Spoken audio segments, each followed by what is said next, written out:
it up for my dad. Happy Father's Day, by the way. Thank you, Sam. Thanks for being here.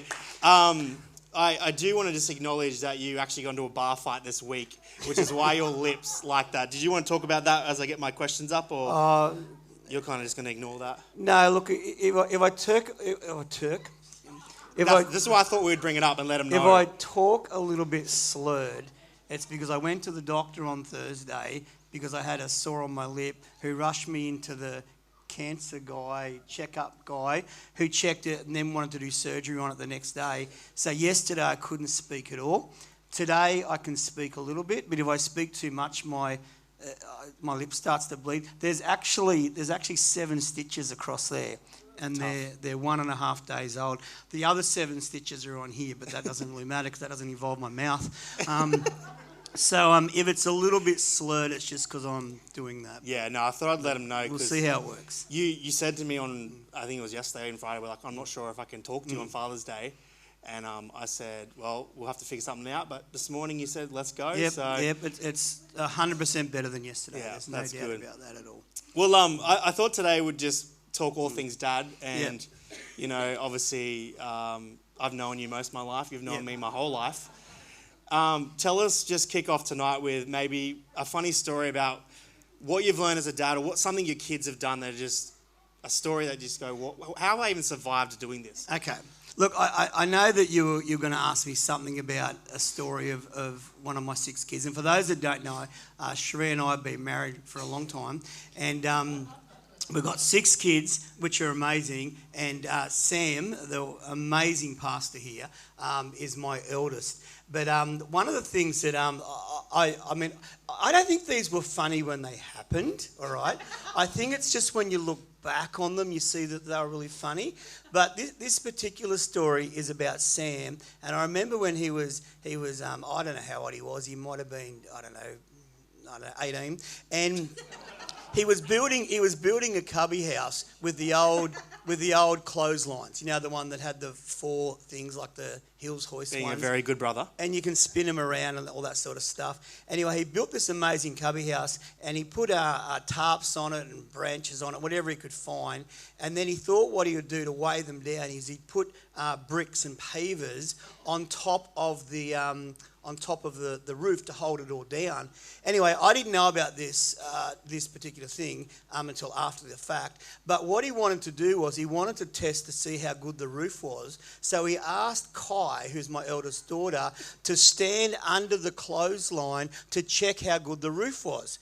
And being a younger, sibling, she jumped under the clothesline and said, yeah, it doesn't look too good. And he goes, well, I just want to test it, to see how it goes in the wind. And he swung the clothesline as fast as he could. And the bricks, of course, all fell off the clothesline, smacked Kai in the head. And then she had more stitches than I did down her head because he thought he was being a good brother. And I don't know whether that's a fun story now, but when I look back at it, I'm going to interject. She was the test dummy for all our activities. Kai was. Yeah, look, I know that, and it seems she volunteered every time. Well, it's sort of fun at the time. It's not fun at the time, but when you look back, you think, oh, it is fun. Yeah. But here's the good point: my kids love each other, and they always wanted to play together. And sometimes that doesn't always happen in families, because I know that I think it was Jonas once was on it was Zach on the trampoline with Jonas, and it's the second oldest son, and he was jumping on the trampoline, and he landed right on Jonas's arm, and he snapped it. And when Jonas came in, it looked like an S-bend, like a chicane in a race car track. And I looked at it straight away, and I'm a pretty good dad. I thought, there's something wrong with that, because it just went down along and then back up again. And not funny at the time, but when you think about it, it was good that they're playing together. In fact, Sam and Zach, they were playing together once when we were on holidays at Urunga. Okay, so question 2. No, I got to this one last story, because I thought of funny stories that are to do with Sam. But Sam and Zach decided to get in a water bomb fight, and they were throwing water bombs around the caravan park that we were staying in, which I didn't think was too bad. It wasn't until I woke up the next day and realised that they had filled the water bombs with blue dye. And anyway, they got in trouble for that, and there was a fair bit of work that had to happen. I remember when you at 2 in the morning was scrubbing the little chapel in the town because it was covered with blue. Well, I wasn't going to tell people that you defiled. Oh, I thought we were being transparent. That's all right. But yes, I found the Lord lately. Slightly after they that. went to a little church, and I don't know whether it was. What were you upset about being in church No, all your life? no. And they water bombed this beautiful church in Urunga that was yellow, that was now blue. And I remember me, you and Zach all out there with a bucket of water at 2 in the morning. I'm saying, we have got to get this off before the town wakes up and says, who painted our... who painted our church blue? But anyway, they seem funny. They don't seem funny at the time, but when you look back, there was a lot of fun things that did happen, and it's pretty cool. So I know that I asked you. I was like, we've got to share some stories. We've got to talk about parenting, and here at Hard House, the reason why we do that is I want people to know, parenting is a hard gig. Like kids do stuff. Yeah. And I guess one of our hearts here is what we believe in is. We don't want to judge parents while they're on the journey. Yeah. Kids are all naughty. Kids all do crazy things. I'm sure if we interviewed everyone here tonight, your kids would have some crazy story that you have to go through. And I want to let you know, even as your pastor, even as our ex-pastor, kids are kids. Kids are kids, and it happens. And I want to say to all the parents out there and the dads, you're doing a good job. Yeah. You're doing a good job, and you're right. They're not funny at the time, but then it becomes like later. It's like we can laugh about that. What's some of the things like you do to discipline us in that stage? Because I know you don't just let it slide. There's like, how do we discipline and how do we work with that? I think that parenting has to consider boundaries. And I think where the mistake is that, you could chop this panel up and go, oh, Mark and Sam said, oh, your kids are wild, they do whatever they want, kids are normal, all kids do crazy stuff, end of story. But the truth is that there's got to be some sort of boundaries put into your child's life, otherwise they can just grow up bad. Now, I think all of our kids grew up really, really well, and they're all doing great things. But if you just let that cycle continue and there's no discipline, I think that's when you can end up with kids that get out of control.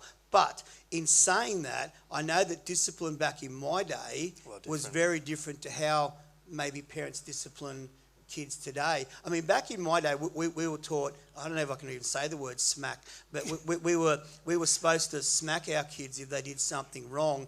But having 6 kids over, a fair amount of years, our first kids got a lot of smacks. Then our second kid got less smacks, right down to Zeke, who's over there. I don't think he's ever been smacked.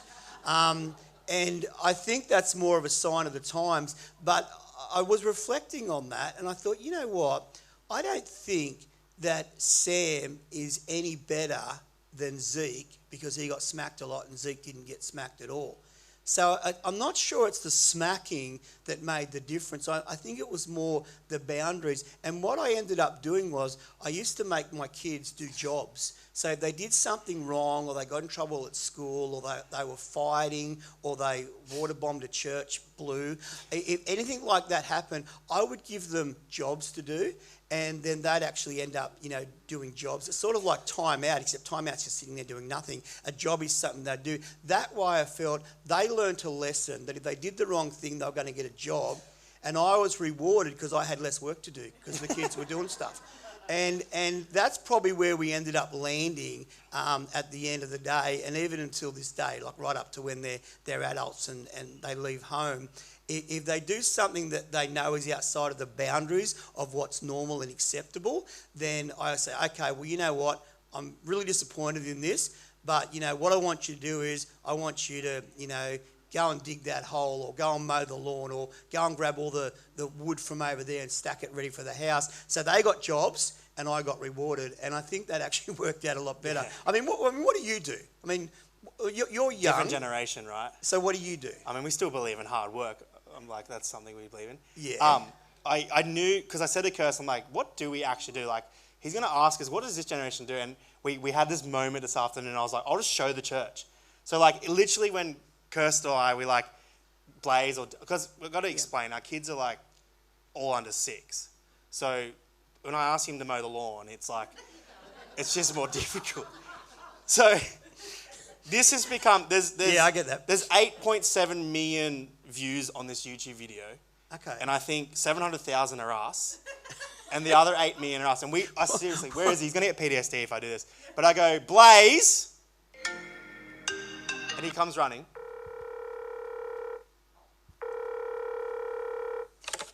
Hi, this is 911 emergency. How can I help you today? My kid's being naughty. Okay, ma'am. Well, this sounds like a situation where we need to transfer you to the kids' police station. Can you hold on for just a moment? I can wait all you want. We've practiced this. You watch. What? Hello, ma'am. This is the kids' police station. What is the problem? Blaze is being super naughty, and he's drawn with a text all over the kitchen. Okay, ma'am. Can I have the name and age, please? I said Blaze, and he's 3. Is he still crying, ma'am? Yep. Anyway, therapy's on its way. But This is not helping my stitches. She goes, just tell him. I said, I'm going to show him how good I am at it. Like, I know the pauses. And it keeps going. And then eventually at the end, the cop goes, well, it sounds like he's going to turn his life around and become an awesome, outstanding kid. And he goes, we're right. And Blaze goes, cleans his room. He does all these things. And the other one Mum uses is Santa. Like Santa rings. And Santa's like, hey, I've been looking at the naughty list and you're on it, Dallas. Like, Okay. it works. But all jokes aside. Smacking, jobs, Therapy. ring the police. You ask Blaze, when you see him after the show, go, did Dad ring the police? And he goes, all the time. Do you think that if I rang the police on you, it would have worked? It would hurt less. Continue on with the panel. We use technology to parent. That's what I'm trying to say. We use technology. One of the things we do, which is, it's crazy, we go to like Dallas, like obviously we can't smack and stuff like that, but we say, you're going to have 1 charge a week on the iPad, or he has like 15 minutes on games. Yeah, and if he, has a day at school, or he has like, I don't know, something's gone wrong, our boundaries are like, well, looks like we're not doing that this afternoon, or we're not doing that. And like, weirdly enough, a punishment now is like, you're going to play outside.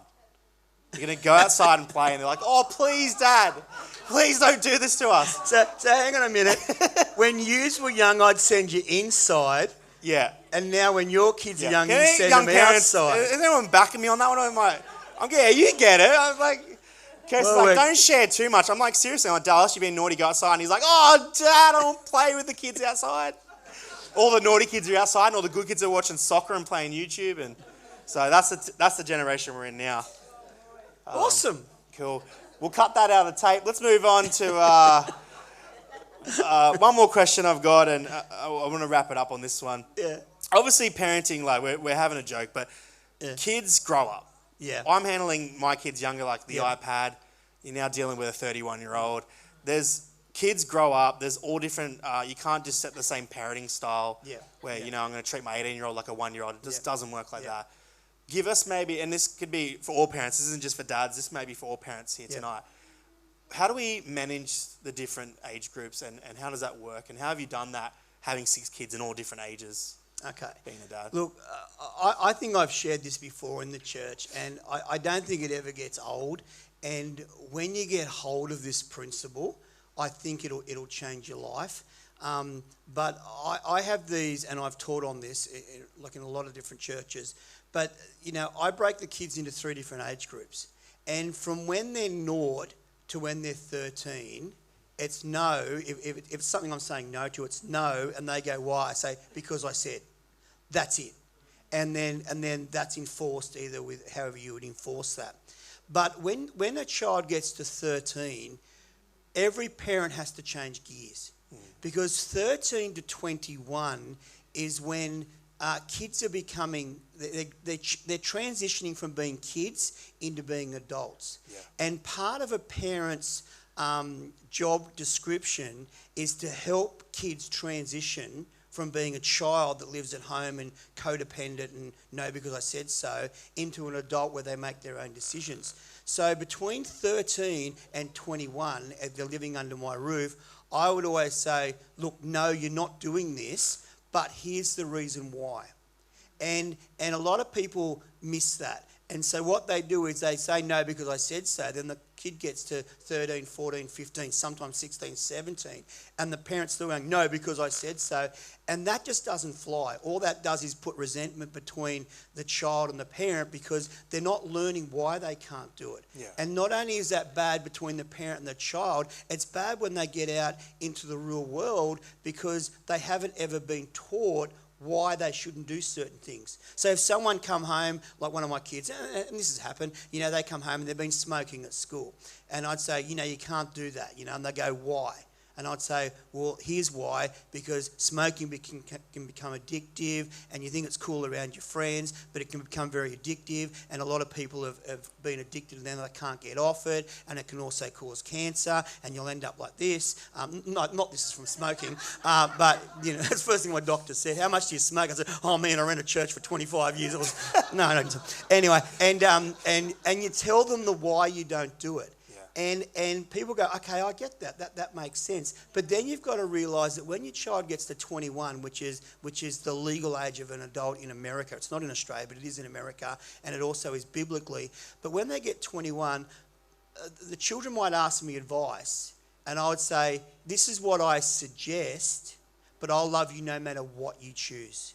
So if I say, hey, you know what, it's no to getting married, or no to living with someone, or no to one of the things that I might think is wrong, I won't stop them. I'll say, no, I wouldn't do this, and this is why, but I'll love you regardless of what your choices are. Because otherwise, if you take stage 1 into stage 2, you won't train your parents, you won't train your kids up. If you take stage 2 into stage 3, you'll end up, or a lot of people could end up adrift from their actual parents. And that's when you get parents that don't speak to their kids, or kids that don't speak to their parents, because their parent has put their foot down on an issue of one of their own kids when they're over 21, when they're now legally an adult and biblically an adult and responsible for their own choices, and they put a rift there. And if you know how to change gears and when to change those gears in how to work with your kids, all of your kids will love you all the days of your life, which is the way that God intended it. And I have put that in from when I learnt it, from even before you. I learnt it about when you were about 14, 15,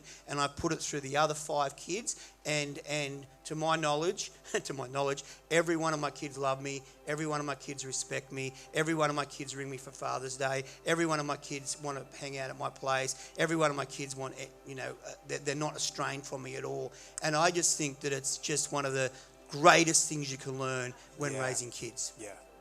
Yeah, it's true. I mean, and I wanted to speak. I know we switched the tone a little bit, but it's good advice for all parents. I mean, I know because I'm introduced last. You said I figured this out when you were 15. When I was 15, you said no, don't do it because I said. I was like, stuff you, Dad. But we had to mend the relationship because as I get older, I'm understanding more. I need to understand more. I need more feedback. And for all the parents out there tonight and the dads, it's great advice. Switch the gears of no because I said so at that young age to I'm going to explain why, be vulnerable, have a transparent conversation. There's nothing more healthy than being transparent with your kids. And just being open and raw. And I think, sometimes we try to hide our kids from the world, but sometimes you've got to educate us. You've got to educate them. Got to educate us on it. And through godly principles and love, like you can still be tough and hold down the family and be full of love and have love for your kids. It's not like we have to be narky and smack and yell. The new generation says, trust God and put in boundaries. But we're always growing. And it's a good thing. I just want to close on this before our band guys get up. Father's Day is a good day. Some people it's not. We're not trying to hide the fact that some people are figuring it out. And I do want to touch on, of course, we have a Father in heaven, a Father that wants to be a father to all. A lot of us, even as parents, we do make mistakes. We're like kids as well. We're like kids that make mistakes, we do silly things, we do dumb things as adults. And our Father has unlimited grace for us. He's always wanting to reconnect with us. He's always wanting to start a relationship fresh with us. And all the parents out there, I want to say you're doing a good job. All the dads out there, you're doing a good job. Don't be so hard on yourself. We're all in this crazy journey called life. We have no idea. None of us have really figured it out. There's no book that just 100% guarantee we're going to have this perfect. And that's why we need God. That's why we need a Father in heaven.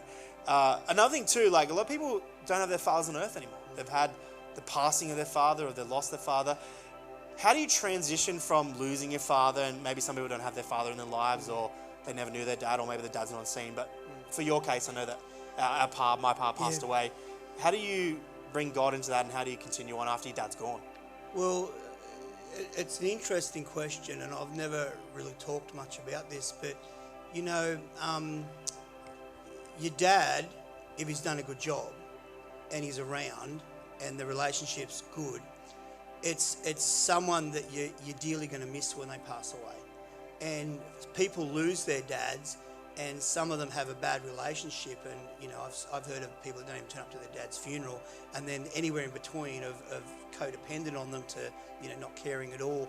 Well, my dad was pretty involved in my life, and I think I worked with my dad as a stonemason for over a decade, and we got on really, really well. And then when I took over the church, he quit the stonemasonry business, and then he became a pastor within the church, and I worked with him for, you know, another just over a decade before he passed away. And I remember when he passed, I asked him for so much advice. So I'd run everything past him before I did it. I'd often check my messages with him.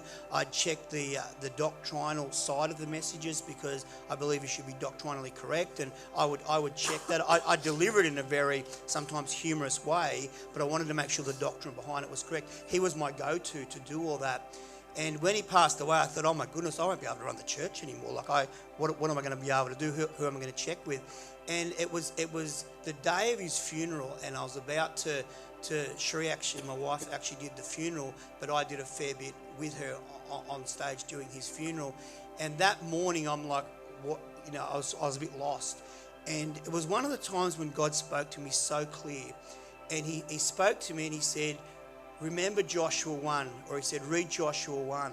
And I knew roughly what it was, but I went back and read it anyway. And this is what it said. It said this, and I've written it down, but I remember it pretty well off by heart. Joshua 1:2 says this. It's God speaking to Joshua, and it said this: Moses, my servant, is dead.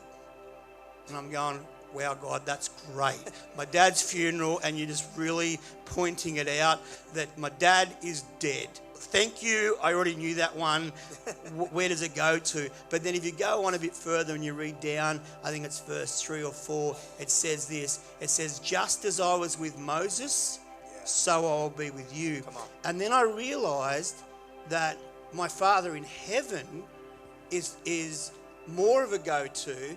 And my real dad was only going to him, and I'd go to him as well, but I was really going to have to rely on going to him, because that's what God spoke to me about. And the moment I read that God said, you know, Moses, my servant, is dead, and as I was with Moses, now I'll be with you, get on and do the job, and it talks all about it there in Joshua 1, I realized that even when your earthly dad is gone, you can still connect to your heavenly Father. That's good. And he's actually a better dad than your earthly one. Or at least as good at, depends on the sliding scale of how you process it. But that really changed my life.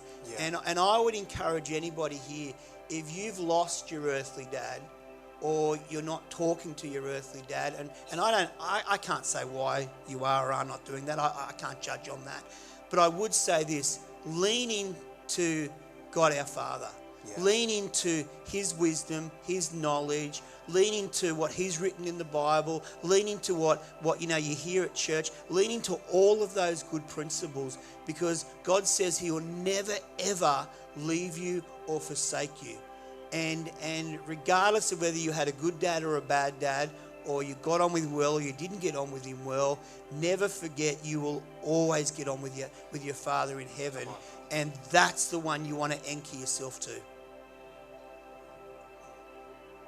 Very good, Dad. Awesome. Happy Father's Day. Thank you. Yeah.